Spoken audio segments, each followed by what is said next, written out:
Hello everyone, welcome to Soul of Medico. So 12th physics public examல 70% of the question வந்து இந்த quarterly exam portions தான் கேட்குறாங்க. So இந்த quarterly exam portions நம்ம இப்போவே ஸ்ட்ராங் பண்ணி வச்சுட்டோம் அப்படின்னா பப்ளிக் எக்ஸாமில் நல்ல ஸ்கோர் பண்ணுறது ரொம்ப ஈஸியாக இருக்கும். ஸோ quarterly எக்ஸாம் வந்து பார்த்தா உங்களுக்கு செப்டம்பர் மந்தில் வரும். ஸோ இந்த ஆகஸ்ட் மந்த் 1 month நீங்கள் எஃபெக்டிவாக யூஸ் பண்ணிட்டீங்க அப்படின்னா பப்ளிக் எக்ஸாம் அப்படிங்கிறது ரொம்பவே வந்து பார்த்தா ஈஸியாக இருக்கும். ஸோ இந்த வீடியோவில் உங்களுக்கு குவார்ட்டர்லி எக்ஸாமுக்கு தேவையான ஸ்டடி பிளான், அது இல்லாமல் வந்து பார்த்தீங்கன்னா உங்களுக்கு important question PDF, important problems, இது இல்லாமல் எல்லா டிஸ்ட்ரிக்ஸில் இருந்தும் 2019 2025 வரைக்கும் கேட்ட கொஷின் பேப்பருடைய கலெக்ஷன் பிடிஎஃப், இது எல்லாத்தையுமே நான் இந்த வீடியோவில் கொடுக்க போகிறேன். ஸோ இந்த வீடியோவில் சொல்லக்கூடிய ஒவ்வொரு விஷயங்களுமே உங்களுக்கு இம்பார்ட்டண்ட்டாக இருக்கும். ஸோ வீடியோவை கண்டினியூவாக ஃபுல்லாக பாருங்கள். இன்னும் நம்ம சேனலை சப்ஸ்கிரைப் பண்ணாமல் இருக்கீங்கன்னா சப்ஸ்கிரைப் பண்ணிக்கோங்க. அண்ட் இன்னும் லைக் பண்ணலாம், லைக் பண்ணிக்கோங்க. லைக் பண்ண உடனே ஐப் அப்படிங்கிற பட்டன் ஷோ பண்ணும். ஸோ நமக்கு ஐ பண்ணி வந்து பார்த்தீங்கன்னா சப்போர்ட் பண்ணுங்கள். மறக்காமல் இந்த வீடியோ உங்கள் ஃப்ரெண்ட்ஸுக்கும் ஷேர் பண்ணுங்க. லெட் கெட் வந்து பார்த்தீங்கன்னா இந்த வீடியோக்குள்ளே போகிறதுக்கு முன்னாடி ஒரு இம்பார்ட்டண்ட்டான திங் வந்து பார்த்தீங்கன்னா உங்கள்கிட்ட சொல்லணும். என்ன அப்படின்னா, நாம் ஸ்டேட் போர்ட் ரிலேட்டட் வீடியோஸ் வந்து இந்த சேனலில் கம்மியாக வந்திருக்கும். நிறைய பேர்த்துக்கு ஏன் அப்படின்னு தெரியாது. பிகாஸ் நம்ம ஸ்டேட் போர்டு அப்படின்னு சொல்லி புதுசாக ஒரு சேனல் அமைச்சிருக்கோம். ஸோ அந்த சேனலுடைய பேர் வந்து பார்த்தீங்கன்னா SOM 12th ஸ்டேட் போர்ட் தமிழ். ஸோ இந்த சேனல் நம்ம என்ன பண்ணுறோம் அப்படின்னா, உங்கள் ஸ்டேட் போர்ட் தேவையான ஃபிசிக்ஸ், கெமிஸ்ட்ரி அண்ட் வந்து பார்த்தீங்கன்னா பயாலஜியில் உங்களுக்கு இம்பார்ட்டன்ட் கொஷின்ஸ் ஆகட்டும், அண்ட் ஃபிசிக்ஸில் வந்து லெவல் பேஸ்டு கொஷின்ஸ், இதெல்லாம் பற்றி நம்ம லேட்டராக டிஸ்கஸ் பண்ணலாம். இதெல்லாம் நம்ம இந்த சேனலில் ப்ரொவைட் பண்ணியிருக்கோம். ஸோ இந்த சேனலுடைய லிங்க் வந்து டிஸ்கிரிப்ஷனில் இருக்கும். நீங்கள் ஃபஸ்ட்டு வந்து செக் பண்ணிக்கோங்க. அண்ட் இந்த பிடிஎஃப் எல்லாமே நம்ம லேட்டராக டிஸ்கஸ் பண்ணலாம். ஸோ ஃபஸ்ட்டு வந்து பார்த்தீங்கன்னா சிலபஸ். உங்களுக்கு ஃபிசிக்ஸ் பொறுத்தளவுக்கு என்ன சிலபஸ் இருக்கும் அப்படின்னா, வால்யூம் 1 இருக்கு இல்லையா? ஸோ வால்யூம் 1ல் இருக்கக்கூடிய அந்த 5 lesson. So first lesson electrostatics, second lesson current electricity, next magnetism and magnetic effect of current, next வந்து பார்த்தீங்கன்னா alternating current, electromagnetic induction and alternating current, and fifth lesson வந்து பார்த்தீங்கன்னா இஎம் வேவ். இந்த 5 லெசன். அந்த ஒரு சில டிஸ்ட்ரிக்ஸில் வந்து பார்த்தீங்கன்னா ரே ஆப்டிக்ஸ் இருக்கு இல்லையா? ரே ஆப்டிக்ஸில் வந்து பார்த்தீங்கன்னா பாதி லெசன் வந்து பார்த்தீங்கன்னா ஒரு சில டிஸ்ட்ரிக்ஸ்க்கு போர்ஷனாக இருக்கும். அப்போது நீங்கள் பார்த்தீங்கன்னா இந்த சிலபஸில் இந்த வால்யூம் 1 மட்டுமே படித்தா கூட உங்கள் பப்ளிக் எக்ஸாமில் 80 மார்க் வந்து பார்த்தீங்கன்னா ஈஸியாக வந்து பார்த்தீங்கன்னா ஸ்கோர் பண்ணலாம். ஸோ அப்போ இந்த போர்ஷன்ஸை நம்ம தரவு பண்ணணும். இப்போது நிறைய பேர் மிட் டேர்ம் போர்ஷன்ஸ் படிச்சிருப்பீங்க. ஸோ சாப்டர் நம்பர் 1, 2, 3 இந்த 3 வந்து மிட் டேர்முக்கு இருக்கும். நிறைய பேர் ஈஸியாக வந்து பார்த்தீங்கன்னா படிச்சிருப்பீங்க.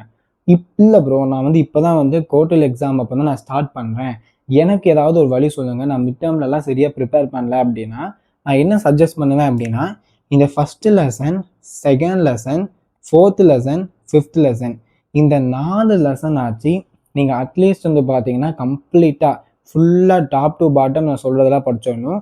அண்ட் இந்த 3ஆவது லெசனில் இம்பார்ட்டன்ட் கொஸ்டின்ஸ் நான் தரேன், அதையாச்சும் அட்லீஸ்ட் வந்து பண்ண படிங்க.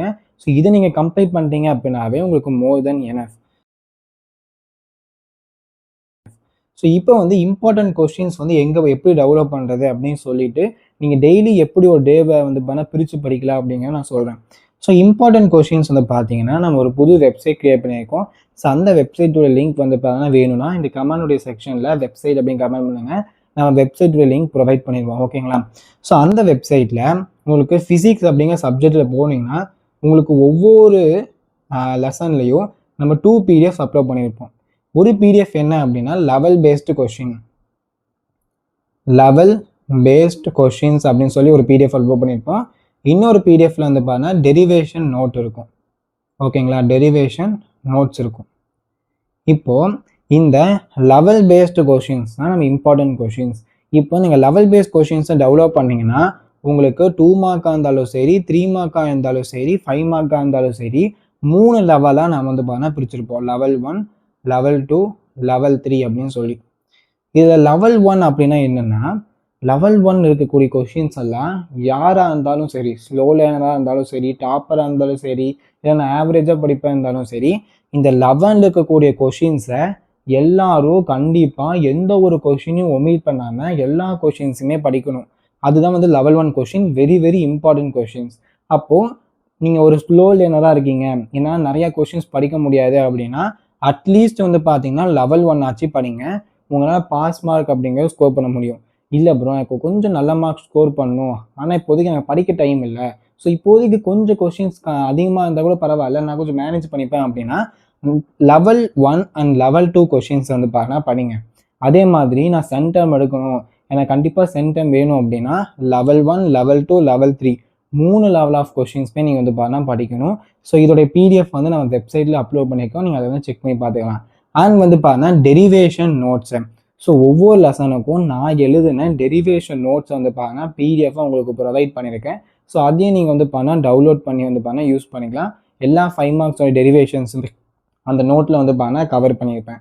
ஸோ அப்போ ஃபிசிக்ஸ் பொறுத்தளவுக்கு level based question and derivation notes வந்து வெப்சைட்டில் கிடைக்கும். அண்ட் இம்பார்ட்டன்ட் ப்ராப்ளம்ஸ்க்கு வந்து பார்த்தீங்கன்னா ஒரு தனி வீடியோவை நான் ஆல்ரெடி போட்டிருக்கேன். ஸோ அதோடைய லிங்க் வந்து பார்த்தீங்கன்னா டிஸ்கிரிப்ஷனில் கொடுக்குறேன், நீங்கள் செக் பண்ணி பார்த்துக்கோங்க. இது மாதிரி எப்படி லாக் எடுக்கிறது அண்ட் இது மாதிரி நிறையா திங்ஸ் வந்து பார்த்தீங்கன்னா நம்ம சேனல்லேயே அப்லோட் பண்ணியிருக்கோம். இன்னும் நம்ம சேனலை செக் பண்ணி பார்க்கலன்னா செக் பண்ணி பார்த்துக்கோங்க. ஸோ இப்போ வந்து பார்த்தீங்கன்னா ஒரு நாளில் நீங்கள் எப்படி எவ்வளோ மணி நேரம் படிக்கணும் அப்படின்னு சொல்கிறேன். காலையில் எல்லாருமே வந்து பார்த்தீங்கன்னா 5 மணிக்கு எழுந்துருங்க. ஸோ 5 மணிலேருந்து ஒரு 7 மணி அளவுக்கு வந்து பார்த்தீங்கன்னா எல்லாருமே வந்து பார்த்தீங்கன்னா படிங்க. பிகாஸ் காலையில் 2 hours அப்படிங்கிறது வெரி வெரி இம்பார்ட்டன்ட். அப்போ தான் நம்ம படிக்கிறது வந்து பார்த்தீங்கன்னா ஈஸியாக மெமரி ஆகும். ஸோ காலையில் பொறுத்தளவுக்கு அட்லீஸ்ட் உங்கள் 2 hour படிங்க. உள்ள 2 hour நான் படிக்க முடியல அப்படின்னா 1 hour ஆச்சு அட்லீஸ்ட் படிங்க. தென் வந்து நைட்டு ஒரு 6:45 இல்லைன்னா 7 மணி கூட வச்சுக்கோங்க. ஸோ 7 மணிக்கு ஸ்டார்ட் பண்ணிங்கன்னா ஒரு 10 மணி வரைக்கும் வந்து பார்த்தீங்கன்னா படிங்க. ஒரு 3 மணி நேரம் அட்லீஸ்ட் படிங்க. ஸோ ஒரு நாளைக்கு மினிமமாக வந்து பார்த்தீங்கன்னா 5 மணி நேரம் நீங்கள் படிச்சிங்கனாவே பப்ளிக் எக்ஸாமில் வந்து பார்த்தீங்க அப்படின்னா குவார்டர்லி எக்ஸாமில் வந்து பார்த்தீங்கன்னா நல்ல மார்க் வந்து பார்த்தீங்கன்னா ஸ்கோர் பண்ணலாம். நான் என்ன சொல்கிறேன்னா 5 மணி நேரம் படிங்கன்னா அந்த 5 மணி நேரத்தில் 1 மணி நேரம் ஃபிசிக்ஸ் படி, 1 மணி நேரம் கெமிஸ்ட்ரி படி, 2 மணி நேரம் மேக்ஸ் சால்வ் பண்ணு, தென் வந்து 1 மணி நேரம் ஒன்றா பயாலஜி படி, பயாலஜி இருந்தா இல்லை சிஎஸ் படிக்கணும்னா சிஎஸ் படி, இல்லை சிஎஸ்ல அப்போ எதுவுமே இல்லை அப்படின்னா தமிழ் இங்கிலீஷ் லைட்டாக ஒன்று பண்ணு. இல்லை ப்ரோ நான் மேக்ஸில் வீக் ஆகனா மேக்ஸில் அந்த 1 hour எடுத்துக்கோ, இல்லை நான் ஃபிசிக்ஸில் வீக் ஆகனா ஃபிசிக்ஸில் 1 hour எடுத்துக்கோ. இது மாதிரி இந்த 5 மணி நேரம் நீங்கள் வந்து பார்த்தீங்கன்னா ஸ்ப்ளிட் பண்ணி வந்து பார்த்தீங்கன்னா படிச்சுக்கலாம். ஸோ இந்த வீடியோ வந்து பார்த்தீங்கன்னா கண்டிப்பாக உங்களுக்கு ஹெல்ப்ஃபுல்லாக இருக்கும்னு நினைக்கிறேன். ஸோ இது மாதிரி மேக்ஸுக்கு நம்ம ஆல்ரெடி பிடிஎஃப் எல்லாமே வந்து பார்த்தீங்கன்னா கொடுத்து ஒரு வீடியோ போட்டு வச்சுருக்கோம் குவார்டர்லி எக்ஸாமுக்குன்னு. ஸோ அந்த வீடியோட லிங்க்கும் டிஸ்கிரிப்ஷனில் கொடுக்குறேன், மறக்காமல் செக் அவுட் பண்ணி பாருங்கள். ஸோ இந்த வீடியோ உங்களுக்கு ஹெல்ப்ஃபுல்லாக இருந்தால் மறக்காம உங்கள் ஃப்ரெண்ட்ஸுக்கும் ஷேர் பண்ணுங்கள். தேங்க்ஸ் ஃபார் வாட்சிங்.